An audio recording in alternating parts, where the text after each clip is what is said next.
golosini boshlatdik. Ana men aldan quvondim.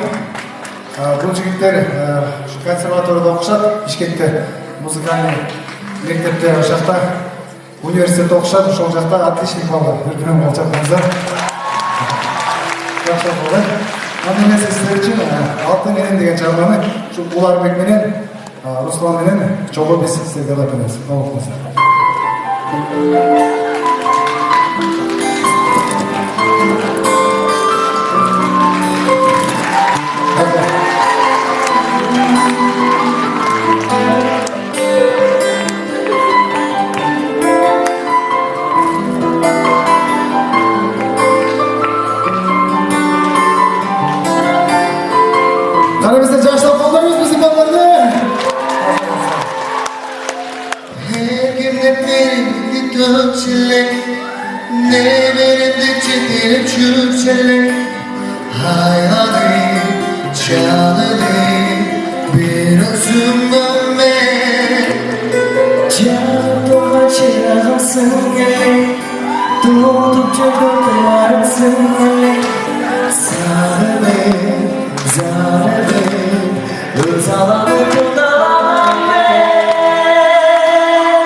Ularbek canımızdan bir gün maçalar.